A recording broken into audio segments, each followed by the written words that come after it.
koda par koda deka ng'isi ni wendo na machielo mano wakili Peter Simbawasaga bende biro bedo kariwore kodwa e twak e kinde mwadhi mbele machiegni ahinya wakili e twak mar okinyi makawuono yudo ka wamulo weche ma otudore kod counties wang'e ni counties achiel kuom gigo mane wayudo kowuok e katiba mano mar higa mar 2010 en higni 16 mar katiba kata kamano counties nitiere kod higni 13 Kwa ng'iyo generali katiba kuom higni 16 osekelo ber mane ne jo Kenya to ka loch gwenge nitiere iye kanyo jo Kenya bende oseyudo ber mane kowuok e katiba mano mar higa mar 2010 wakili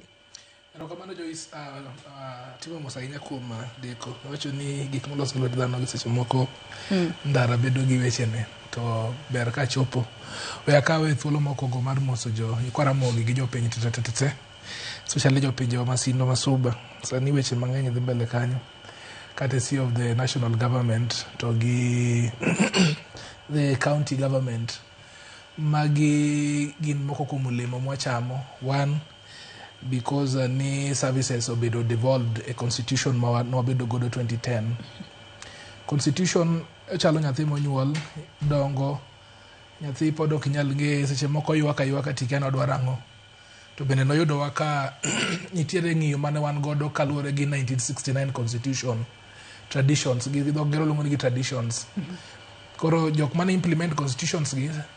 nitiere committee mane oket kanyo mar implementing the constitution talking implementation wang'iye in two broad perspectives perspective mokwongo en formal implementation mano mi National Assembly ni constitution chalo muma to ei muma kanyo nitiere kaka ng'ato nyalo loso notes ne moko koro king'iyo Judicature Act constitution oket malo kasto wadhi gi legislations koro legislations for example mag lands no lost 2012 after the 2010 promulgation of the constitution weche mag human rights wadhi mbele ka wabiro gi constitutions gi nyaka implementation mar the devolution mane nie katiba but mano kende okoromo formal implementation wan gimiluongo ni substantive implementation magi dhongero luongo ni constitutionalism inyalo bedo gi chik moket maber mondiki to ok timre koro wacho lakini timo to tamowa koro mano is the mano impediment maduong' mwaneno sani e wuodho mar constitution to kwadok e devolution devolution nigi advantages mosekelonwa initially power ne obedo concentrated malo kocha ma kane uonge ng'atu moro ma ne pako sirikal to mano ne nyiso ni onge gima ne nyalo duodo piny koni but with devolution iyudo ka decision making noket kuom jopiny to noket gi kuom jopiny kaluwore gi communities kaluwore gi localities ma ji nitiere to gi geographical location gi dhongere koro iyudo ka joma bei nigi equitable allocation margi makata gi support sirikal kata giwe support sirikal manie katiba chato nyaka migi aya nitiere mandate moro be momigi e county gi mandate mar choko osuru to nitiere bende responsibilities magin go koro one of the responsibilities en wage bill ne waywago ni iyudo ka development imiyo pesa matin kapuoyo to pesa mang'eny donje wage bill iyudo ka thoth gi chulo osara mang'eny to Mrs. machako ayudo ni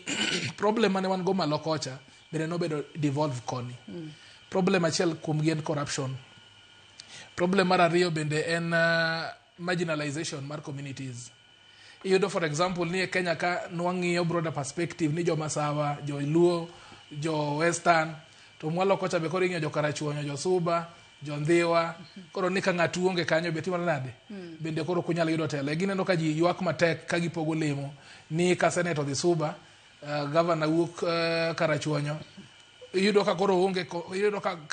competence kata free competition cha bedo maonge nikech ji ng'iyo anena ne kaka ginyalo bedo iye kanyo on decision making mano has been a mishap nikech iyudo ka ja Karachuonyo nitie kanyo kata ja Suba nitiere kanyo thoth jok mondiki lemo madongo gibedo jo Karachuonyo koro mano is a problem number 3 problem achievement mochako bedo gi wacho problem to wacho bende berne gimara ariyo mwachako ayudo e katiba ni wan gi functions mano mi the county government function mano mi the county government gin kaka gik mochalo kaka ECD classrooms in terms of education wan gi agriculture nitiere nyaka revenue moyienegi mondo gi collect to a given extent to koro problem ni bende watiyo gi pesa mwachoko gi yo maber koro wan be gi devolve corruption koro wacho ni nitiere implementation mar formal to substantive implementation ka ma pod watimore nade wan kod stress mang'eny kaso wan gi political interference kaluwore gi kuma intiere e siasa mago wan kod gi piny kanyo lakini political interference pod nitiere emo mineno ka kopo ni nitiere problem embu gine Meru kocha ka governor do bedo impeached okena ena gir jo county cha yudo ka nitiere jotelo moko ma government ma bende siayo mach to ka gisesiayo mach to giduogo gi majni gitero e senate koni to gima constitution ne dwaro nwadwa gi separation of power to separation of power ni osebedo the biggest impediment kae nikech politics and about interest kendo and about jowa koro traditions mane wan go 1969 ka pod wating'o gi ating'a koni en mani koro wan e new dispensation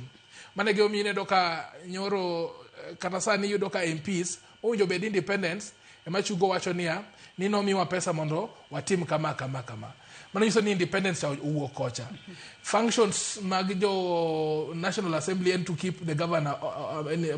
accountable tido ka accountability ni seche moko the extents magi poka gi understand jok ma seche moko yoro ka they don't understand the devolution koro gin impeaching governor ni government seche moko tuoni pesa mano ningidhi geto Mombasa usetero twake county assembly idwa thiche oko koro magi interfere gi stability ido ka governor most of the time odwa mondo omor jok moko koro pesa mowinjo tine jopiny iyudo ka moko kuom dhi kuom MCAs magin gidwaro ni mondo tuon gi moro achiel iyudo ka onge kata objectivity moro kanyo to gisewuok gidwa timore nade gidwa impeach governor to sama gi impeach governor ni kaw gi almost so many much time mondo bi gi mobilize mar signatures gi ka gise mobilize signatures gi idh malo koni senate bendo seche mitimo kamano governor odhaw for survival to umbe udhaw mondo dhire senate koni ba winjo ni mani exchange their hands ma begi say admit koro yudo ka weche dhi matek koro devolution ni gi interference also from within so what should we do about devolution ningo bed gi structures ma are very impeccable one of them in article 10 Manyasai nomiyo constitution the national values for example accountability rule of law public participation magi gin gik mowinjo bed implemented public participation ka sana ko beda public participation moro mitimo e hall moro gi ji matis mowuok mosiep governor kata mosiep senator to gidhi gitimo public participation for the record not in public participation tido ka public participation ni o commit that threshold koro kwanyalo implement the national values and principles motingo nyaka accountability kanyo to wabro chope gi bino ni substantive implementation of this constitution but en work in progress podwa dhi mbele podwa kunye podwa diye jok mabeyo bende pod odwa ni wayier election nikech be wan gi or democracy democracy gi magi te